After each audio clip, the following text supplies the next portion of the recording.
గత 3 రోజుల క్రితం మాజీ శాసనసభ్యులు ఇదే బల్కా సుమన్ గారు తమ పార్టీ సమావేశంలో భాగంగా కొన్ని క్రూరమైన మాటలు క్రూరమైన ఆలోచనలకు తావిచ్చినట్టు తెలుస్తుంది, కనిపిస్తుంది కూడా స్వయంగా. ఓ విధంగా మాట్లాడాలంటే హింసను ప్రేరేపిస్తున్నాడు ఆయన. హింసను ప్రేరేపించి అధికారం వైపు నడవాలనే ఒక దురుద్దేశపూర్వమైన ఆలోచనలో ఉన్నారు. అధికారం కోల్పోయి 2.5 సంవత్సరాలు కాకముందే బల్కా సుమన్ గారు తనలోని రాక్షసత్వాన్ని, తనలోని హింసాత్మకమైన ఆలోచనలను బయటపెట్టినట్టు కనిపిస్తున్నప్పటికీ దీని వెనుక కేసీఆర్ గారు ఉన్నారా, కేటీఆర్ గారు ఉన్నారా, లేకపోతే వీళ్ళ పార్టీ స్టాండా? హింసను ప్రేరేపించడం అనేది బీఆర్ఎస్ స్టాండా? ఇది కనీసం 2.5 సంవత్సరాలు కాకముందే మీరు ఈ ఆస్తులను కాలబెట్టాలని, రైల్వే స్టేషన్లకు వెళ్ళి ఆ పట్టాలు కోసేయాలని, లేకపోతే ప్రభుత్వ ఆస్తులను ధ్వంసం చేయాలని, ప్రభుత్వ ఆస్తులకు నిప్పు పెట్టాలనే ఆలోచన ఇది కేసీఆర్ గారి ఆలోచన, కేటీఆర్ గారి ఆలోచన? బుద్ధి ఉండాలి కదా బల్కా సుమన్ నీకు. ఇవి ప్రజా ఆస్తులని నీకు తెలియదా? ఇది ప్రైవేట్ ఆస్తులు అనుకుంటున్నావా? జైల్లోకి పోయి వద్దాం అవసరమైతే, మనకేమన్నా జైలు కొత్తనా? పార్టీకి ప్రజల పట్ల ఓనర్షిప్ రావాలంటే మీరు ప్రజా ఆమోదమైన పనులు చేయాలి, ప్రజలు హర్షించే కార్యక్రమాలు చేయాలి, ప్రజల మెప్పు పొందాలి. ప్రజల చిత్కారానికి గురైన మీరు ప్రభుత్వ ఆస్తులను ధ్వంసం చేసి అధికారంలోకి రావాలనుకోవడం మీ మూర్ఖత్వం, మీ అజ్ఞానం, మీ నాయకత్వ వైఫల్యానికి కూడా ఇది నిదర్శనమని మేము భావిస్తున్నాం.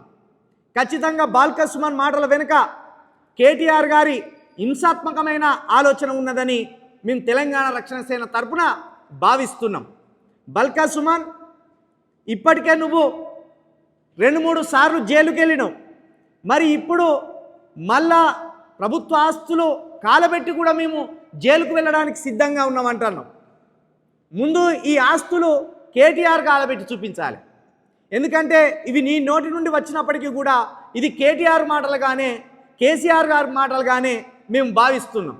కాబట్టి మీరు ఈ తెలంగాణకు నష్టం చేకూర్చే ఆలోచనలు చేస్తున్నారు, ప్రభుత్వ ఆస్తులకు నష్టం చేకూర్చే ఆలోచనలు చేస్తున్నారు, అమాయకులను బలి చేసే ఆలోచనలు చేస్తున్నారు. ఏ ఒక్క పని కూడా మీరు ప్రజలకు అవసరం వచ్చేటి ముందటేసుకొని ప్రజలను బాగు చేద్దామనే ఆలోచనలు లేవు.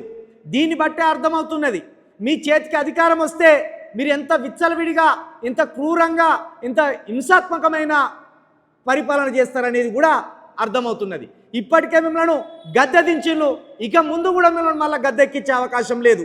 ఇలాంటి ఆలోచన వల్లనే, కేవలం ఇలాంటి ఆలోచన వల్లనే మీరు ఇప్పటికీ ఈ ప్రజల్లో చులకనైన్లు. కాబట్టి మళ్ళీ హింసను ప్రేరేపించి అధికారంలోకి రావాలనే ఆలోచన మీకు ఉంటే కనుక అది ప్రజలు హర్షించారు, మిమ్మల్ని తిప్పి కొడతారు. ప్రతి ఆఫీసు ప్రజల రక్త మాంసాల ద్వారా నిర్మించుకున్నది.